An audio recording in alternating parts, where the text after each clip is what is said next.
প্রেত পক্ষ এখানে স্বাভাবিক একটি বিভ্রম। ঘটনা জোগাড় করে দিয়েছে লাভলি সুলতানা, আর ঘটনা যার থেকে জোগাড় করে দিয়েছে তার নাম দ্বিজেন বিশ্বাস। ঘটনার স্থান কাল পাত্রদের নাম তিনি বদলে দিয়েছেন, কিন্তু এই ঘটনা সুন্দরবনকে ঘিরে। আশা করছি তোমাদের এই ঘটনা ভালো লাগবে। সুন্দরবনের গভীর জঙ্গলের পাশ দিয়ে ঘেঁষে ছোট্ট একটা গ্রাম পাথরডাঙ্গা। এই গ্রামের বেশিরভাগ পুরুষই মাছ ধরে, জীবন নির্ধারণ করে কাঠ কেটে বা বন থেকে নানা রকম উপকরণ জোগাড় করে সেগুলোকে বিক্রি করে তারা জীবিকা চালায়। তবে কিছু লোক আছে যারা নিয়ম ভেঙে বন বিভাগের নিষেধ অমান্য করে বনের গভীরে ঢুকে পড়ে, বিশেষ করেই মাছ ধরতে, কাঁকড়া ধরতে আর মধু সংগ্রহ করতে। সেই গ্রামের 5 জন যুবক রতন, হরু, বিজু, শিবু আর রামু চুপি চুপি ঠিক করলো তারা এবার বনের সেই জায়গায় যাবে যেখানে লোকজন সাধারণত যায় না, যেখানে প্রচুর মধু পাওয়া যায়। মধু তো নয়, যেন সোনা। কিন্তু শোনা যায় সেখানে নাকি বাস করেন বনদেবী, যার রোষে পড়লে কেউ আর ফিরে আসে না। স্থানীয় বুড়ি জগদম্বা এ কথা শুনে কেঁপে উঠে বলেছিলেন, ও বাপু, ওদিকে যেও না, বনদেবী রেগে থাকেন। তোমরা যে জায়গার কথা বলছো ওই জায়গা আমার চেনা। যখন ছোট ছিলাম বাবাদের সাথে তো আমিও যেতাম মাছ ধরতে। সেই সব জায়গা তারা এড়িয়ে চলতেন। বহু বছর আগে একবার ওই পথ দিয়ে যারা গিয়েছিল তারা আর কেউ ফিরে আসেনি। বনদেবীর কৃপার অভাবে সব শেষ হয়ে গিয়েছিল। বুড়ি জগদম্বার এই কথা শুনে যুবকেরা কিন্তু ভয় পেল না। তারা বলল, বুড়ি ঘ্যান ঘ্যানে, বনদেবীকে আমরা পুজো করি, তাদের রোষ আমাদের ওপর পড়বে কেন? ও সব পুরনো গল্প। সমস্ত বাধা, মানা, বিপত্তি অগ্রাহ্য করে তারা বেরিয়ে পড়ল এক ভোরে, কাউকে কিছু না জানিয়ে। ছোট্ট একটা নৌকা, কিছু খাবার, ছুরি, দড়ি, বিছানার চাদর এইসব নিয়ে। জঙ্গল যার নখদর্পণে তার নাম রামু সেই পথ দেখায়। প্রথম দিন সন্ধ্যায় তাঁবু খাটিয়ে ওরা আগুন জ্বালালো। গভীর রাত। হঠাৎ বিজুর ঘুমটা ভেঙে যায়। সে দেখে জঙ্গলের এক কোণায় এক বিশাল নারী মূর্তি দাঁড়িয়ে আছে। অত দূর থেকেও তার মাথার ওপর বসানো সোনা বাঁধানো মুকুট পরিষ্কার দেখা যাচ্ছে, কিন্তু মুখ অন্ধকারে ঢাকা। বিজু চেঁচাতে যায়, কিন্তু মুখে শব্দ বের হয় না। মূর্তিটা যেন তার দিকে এগিয়ে আসে, তারপর হঠাৎই নিঃশব্দে মিলিয়ে যায়। সকালে বিজু ব্যাপারটা সবাইকে বললে রামু বলে, ভূত দেখেছিস বুঝি? তবে বিজুর চোখে ভয় ছিল। তৃতীয় দিন তারা পৌঁছে গেল সেই জায়গায় যেখানে মধুর চাক এক গাদা ঝুলে আছে এক বিশাল গাছ থেকে। তারা মধু সংগ্রহে ব্যস্ত হয়ে পড়ে। হঠাৎ শিবু একটা গাছ থেকে পড়ে যায়। তার পা ফেটে রক্ত বের হতে শুরু করে। ওর চোখে মুখে অদ্ভুত ভয়। সে বলল, আমি এক মহিলাকে দেখেছি, একটা অবয়ব, চোখ থেকে আগুন বের হচ্ছে, অনেক দূরে দাঁড়িয়েছিল, কিন্তু ধোঁয়ার কুণ্ডলির মতো ভেসে ভেসে আমার কাছে এসে বলল, তোমরা আমার অভয়ারণ্যে এসেছো, তার শাস্তি তোমরা পাবে। আমার অনুমতি ছাড়া এখান থেকে কেউ কিচ্ছু নিতে পারে না। ওরা ভয় পেলেও তখন আর ফিরে আসা সম্ভব নয়, তাই তারা আরো কিছু মধু সংগ্রহ করে ফিরে আসার পথ ধরল। কিন্তু ওরা দেখল তারা পথ হারিয়েছে। যেদিক দিয়ে এসেছিল সেই দিক আর চিনতে পারা যাচ্ছে না। দিক ভ্রান্ত হয়ে পড়ল তারা। তারা রাত কোনো রকমে জঙ্গলের মধ্যে কাটিয়ে পরের দিন সকালবেলায় আবার রাস্তা খোঁজা শুরু করলো। কিন্তু তারা যেই দিকেই যাচ্ছে শুনতে পাচ্ছে বাঘের গর্জন। রামু, যার কিনা জঙ্গল একেবারে নখদর্পণে, সে একেবারে বিভ্রান্ত। জঙ্গলটা যেন তাদের কাছে একেবারে ভুলভুলাইয়া হয়ে গেছে। যেখান থেকে যাচ্ছে সেইখানেই এসে পড়ছে আবার। এদিকে খাবার ফুরিয়ে আসছে, তার মধ্যে বিজুর এলো প্রবল জ্বর। সে চিৎকার করে বলতে থাকে, ওই মহিলা আসছে, আমাকে ডাকছে। সেই দিন রাতটাও তাদেরকে সেই ভয়াবহ জঙ্গলে কাটাতে হয়। কিন্তু পরের দিন সকালে সকলে উঠে দেখল বিজু তাদের মধ্যে নেই। কাদার মধ্যে বিজুর পায়ের ছাপ তারা অনুসরণ করতে করতে নদীর কিনারে গিয়ে পড়ে। তারা রাস্তা খুঁজে পেয়েছে। নদী পাওয়া মানেই এবার রাস্তা বেরোবে, ভয় কেটে যাবে। কিন্তু নদীর কিনারে পৌঁছে তারা যেটা দেখল সেটা দেখার জন্যে তাদের মধ্যে কেউই প্রস্তুত ছিল না। তারা সকলে দেখতে পেল বিজুর পচা গলা, ফুলে ওঠা মৃতদেহ নদীর জলে ভাসছে। চোখের মণি সাদা, মুখে তার ভয় জমে আছে। এই দৃশ্য দেখে রতন পাগলের মতো হয়ে গেল আর দৌড় দিল জঙ্গলের ভেতরে। রতনকে দেখা দেখি শিবুও দৌড় দিল তার পেছনে। শেষে রামু আর হরু কোনো মতে নদী পেরিয়ে পাশের দ্বীপে গিয়ে ওঠে, কেননা তারা দেখতে পেয়েছিল সেই দ্বীপে আছে একটা বড় গাছ। কিন্তু তারা কোথায় এসে পড়েছে তারা বুঝতে পারছে না। তারা যখন সুন্দরবনের সেই ভয়াবহ নদী সাঁতরে পেরিয়ে অন্য পাড়ে গিয়ে ওঠে, পেছন ফিরে দেখে বিজুর মৃতদেহ যেটা নদীতে ভাসছিল সেটা তারা দেখতে পাচ্ছে না। অদৃশ্য, নিমেষের মধ্যে গায়েব। কি করে সম্ভব? হরু বলল, কুমিরে নিয়ে গেছে, নিশ্চয়ই কুমিরে নিয়ে গেছে। রতন আর শিবু জঙ্গলের মধ্যেই হয়তো চিরতরে হারিয়ে গেল, কেননা তাদের খোঁজ রামু আর হরু আর পায়নি। পরের দিন সকালে এক মাছ ধরার দলের সাহায্যে তারা জঙ্গল থেকে বেরিয়ে আসতে সক্ষম হয়। রামু আর হরু গ্রামে ফিরে আসার পর সকলকে সমস্ত ঘটনা জানায়। পরের দিন সকালে একটা বড় দল রামু আর হরুকে সেই দ্বীপে নিয়ে গিয়ে উপস্থিত হয় যেখানে রতন আর শিবু হারিয়ে গেছে। কিন্তু তারা দুজন পথ দেখাতে অক্ষম। তারা কোথায় এসেছিল সেটা তারা বুঝতেই পারছে না। তারা গ্রামে ফিরে আসে।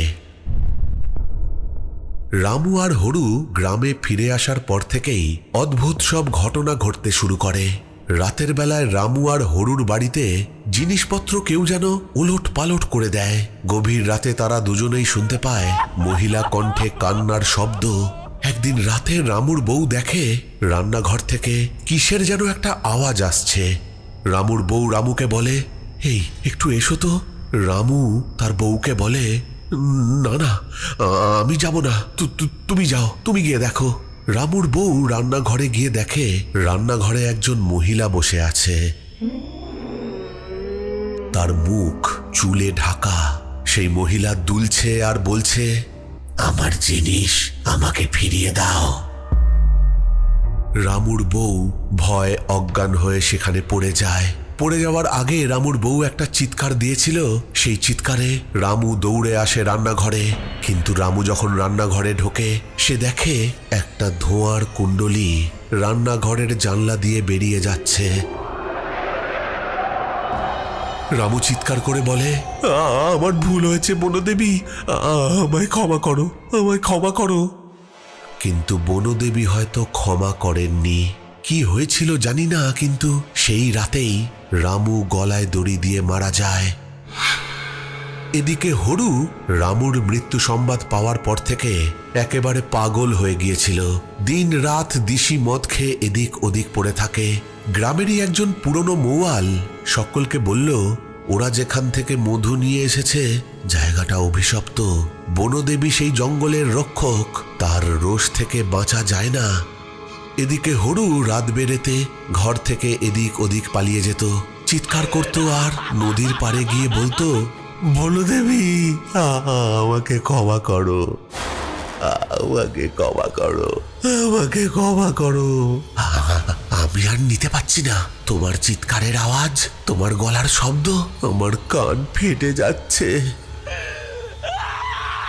গ্রামের লোকজন রাতের বেলায় নিজেদের বাড়ি থেকে হরুর চিৎকারের আওয়াজ শুনতে পেত, কিন্তু তাদের কি করার আছে? রামু মারা যাওয়ার ঠিক 4 দিন পর হরুকে পাওয়া গেল গ্রামেরই এক ছোট্ট পুকুর থেকে।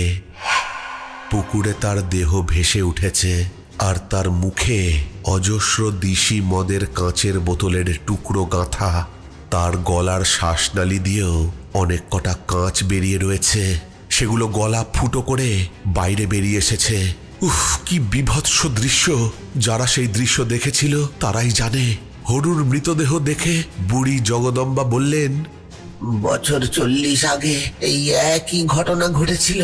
তখনও 5 জন গিয়েছিল, কারুরই হদিশ মেলেনি। যে জঙ্গলে এরা গিয়েছিল সেই জঙ্গলে কারুর রাজত্ব নয়, একমাত্র বনদেবীর। সেই জঙ্গলের সব জিনিস সবই তার। সেই জঙ্গলের জন্তু জানোয়ার তার সন্তানের মতো, তা চুরি করলে শাস্তি নিশ্চিত। গ্রাম জুড়ে সকলে প্রচন্ড ভয় পেয়ে গেল। রামু আর হরু যে বাড়িতে থাকতো সেই বাড়িতে কেউ আর টিকতে পারল না। আর একদিন রাতে তাদের দুজনের বাড়িতেই অজানা কারণেই আগুন লেগে যায়। গ্রামের লোকেরা প্রচন্ড ভয় পেয়ে সেই গ্রামেরই একজন বৃদ্ধ সাধু বাবার কাছে যায়। তবে সেই সাধু বাবা এই গ্রামে থাকতেন না, মাঝে মাঝে তিনি পাথরডাঙ্গা গ্রামে আসতেন। ভাগ্যক্রমে সেই সময় তিনি পাথরডাঙ্গাতেই ছিলেন। সেই সাধু বাবার কাছে গ্রামের লোকেরা গিয়ে সমস্ত কথা জানায়। সাধু বাবা বললেন রামু আর হরুর বাড়িতে গিয়ে ভালো করে খুঁজে দেখতে যে তারা জঙ্গল থেকে কি নিয়ে এসেছে। গ্রামবাসীরা সকলে সাধু বাবাকে জানায় যে তাদের দুজনেরই বাড়ি তো পুড়ে ছাই, কিন্তু সাধু বাবা বলেন তাদের বাড়িতে গিয়ে তল্লাশি করতে অবশ্যই কিছু পাওয়া যাবে। গ্রামবাসীরা রামু আর হরুর বাড়িতে গিয়ে কিচ্ছু পেল না, কিন্তু রামুর বাড়ির পেছনের গোয়াল ঘর থেকে তারা পেল প্রচুর মধু, যা কিনা অনেকগুলো পাত্রে রাখা রয়েছে। আর হরুর বাড়িতে গিয়ে তারা তল্লাশি করে কিছুই পেল না, কিন্তু গ্রামবাসীদের মধ্যে কয়েকজন লক্ষ্য করে তাদের উঠোনের একটা জায়গা উঁচু হয়ে ঢিবির মতো হয়ে আছে। মাটির উঠোন, নিশ্চয়ই এই জায়গা খোঁড়া হয়েছিল আর কিছু একটা চাপা দেওয়া হয়েছে।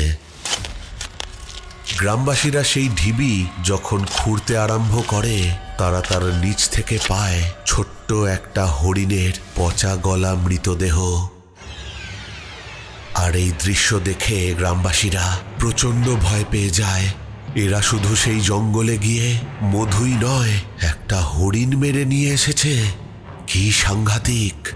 গ্রামের সেই বৃদ্ধ সাধু বাবা গ্রামবাসীদের বললেন, এই মধুর পাত্র আর ওই হরিণের মৃতদেহ সেই জঙ্গলে গিয়ে রেখে আসতে হবে যেখান থেকে এইগুলো নিয়ে আসা হয়েছে। কিন্তু সেই জায়গা তো কেউ চেনে না, তাহলে সেই জিনিসগুলো কে রেখে আসবে? সাধু বাবা তখন বললেন, আমি রেখে আসব। গ্রামবাসীরা তখন তাকে বললেন, কিন্তু আপনাকে পথ দেখিয়ে কে নিয়ে যাবে? কেউ তো আর বেঁচে নেই। সাধু বাবা বললেন, কেন, জগদম্বা নিয়ে যাবে, আর নৌকা চালিয়ে নিয়ে যাবে। জগদম্বার ছেলে, আর কেউ আমার সাথে যাবে না। এরপর সাধু বাবা, জগদম্বা বুড়ি আর তার ছেলে সেই জঙ্গলে গিয়ে রামু আর হরুর বাড়ি থেকে সংগ্রহ করা মধুপাত্র, হরিণের মৃতদেহ রেখে আসে। তারপর থেকে আর সেই গ্রামে কোনো ঘটনা ঘটেনি। 1 বছর কেটে গেছে, কিন্তু সেই জায়গায় কেউ যায় না। শোনা গিয়েছিল একবার কয়েকজন বিদেশি গবেষক ভুল করে সেই জঙ্গলে ঢুকে গিয়েছিলেন, কিন্তু তারা ফিরে এসে কেবল বলেছিল, We saw a goddess. She told us not to take anything from here and we obeyed that. Sundarban এলাকার বাচ্চারা এখন শেখে বনের যা কিছু তা বনদেবীর, তার অনুমতি ছাড়া কিছুই নেওয়া যায় না। সুন্দরবনের গহীন জঙ্গলে বনদেবীর বাস অবশ্যই আছে এবং সেটা অনেকেই মানে। আর এটাও মানে যে এই জঙ্গলকে ব্যবহার করে বেঁচে থাকতে হলে তার অনুমতি ছাড়া কিছুই করা যায় না। তিনি শুধু সুন্দরবনের পূজিত দেবী নন, এই বিশালকায় জঙ্গলের রক্ষাকর্ত্রী।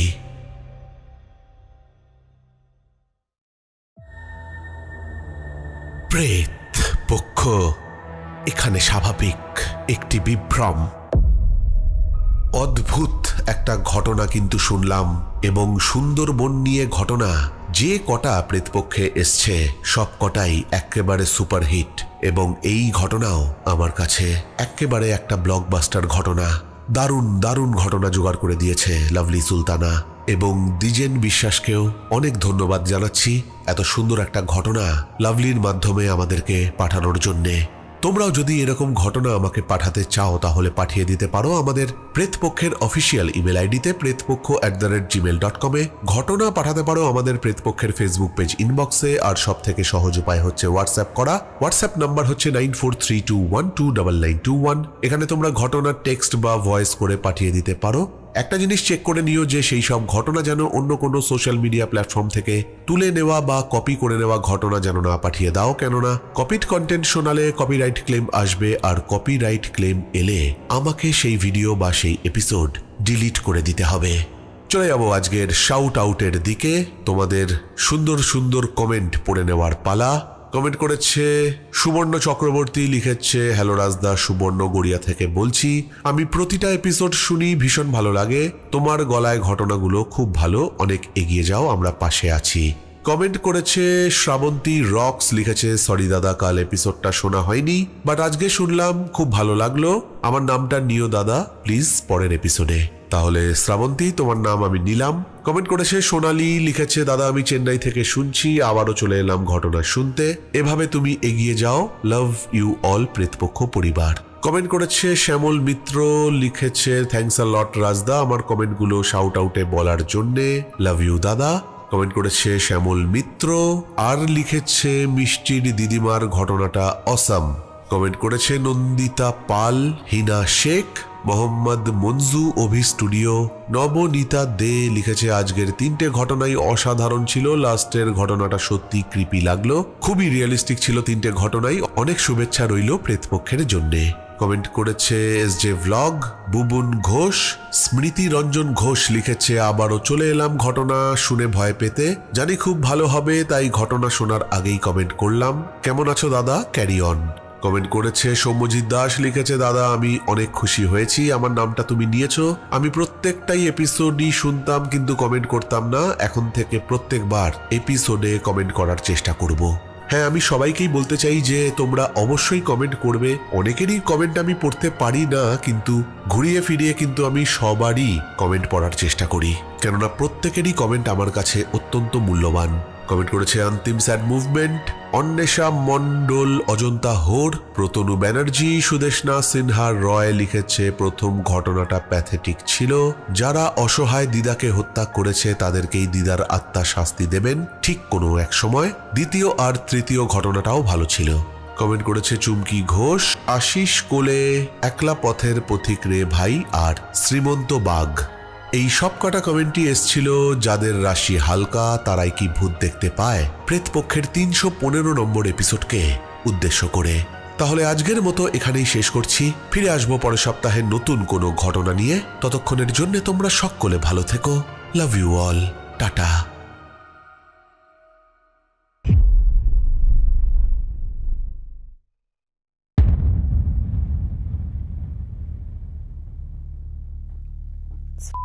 Happening again. I can record it this time.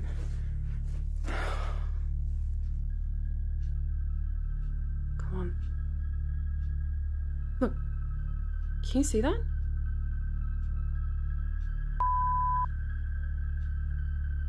That's...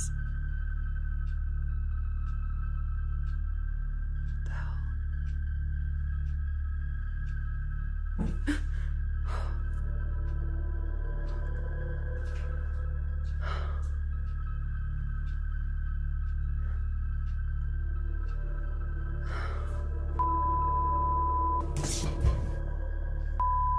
They're all open.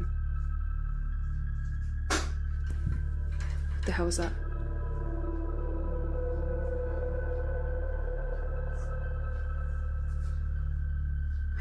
Oh my god. Are you kidding me right now?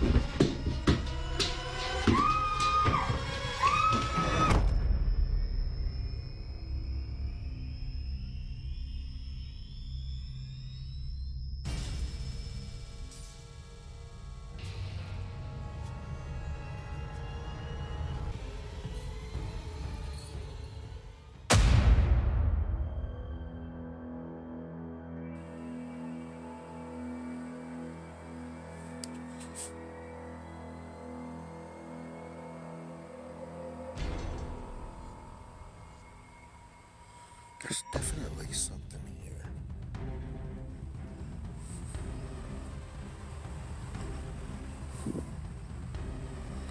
I'll try something real quick.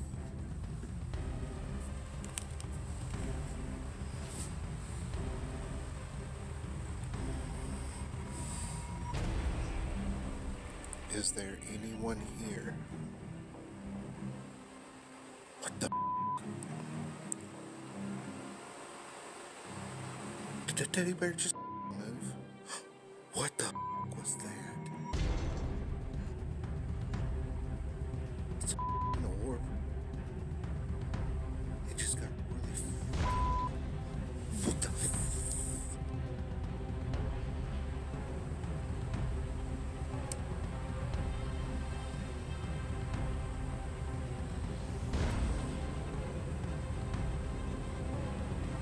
Was that you that moved that teddy bear?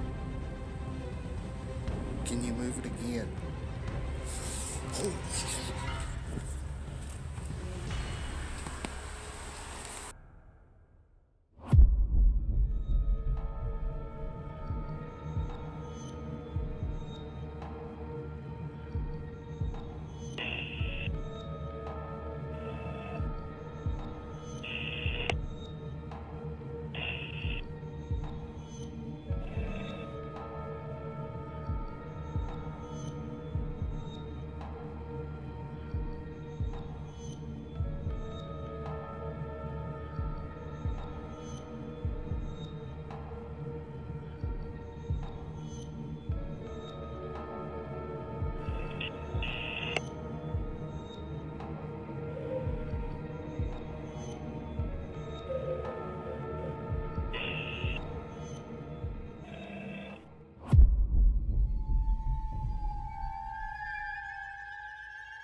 Bising-bising nak tidur pun tak boleh. Hantu punya setan, mana kau sorok? Kau lapar nasi ke setan? Bisinglah lagi. Ada dua setan. Duduk diamlah.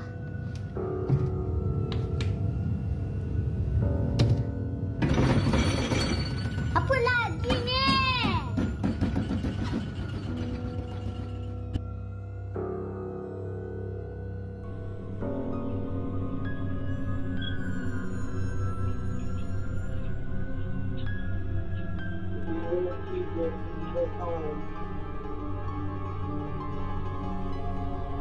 Leave us alone once and for all. Leave this house. We're sick of you messing with us. Messing with us.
Están escuchando.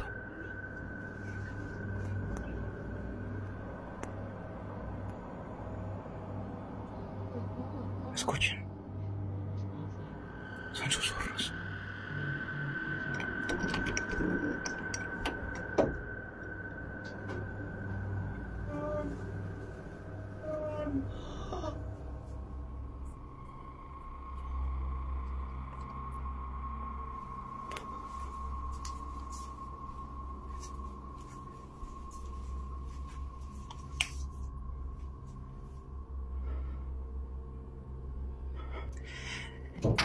Es...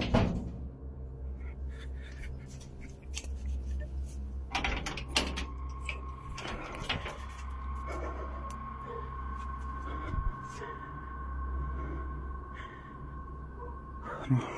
Ajá.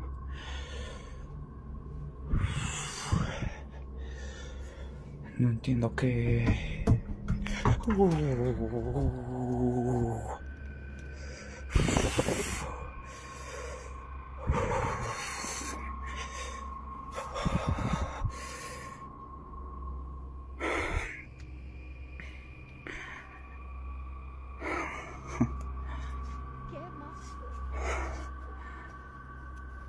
Para los que me dicen que me vaya de la casa,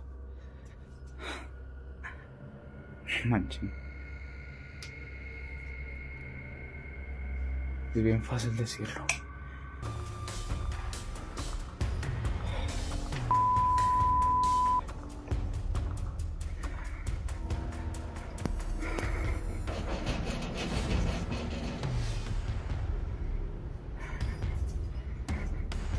En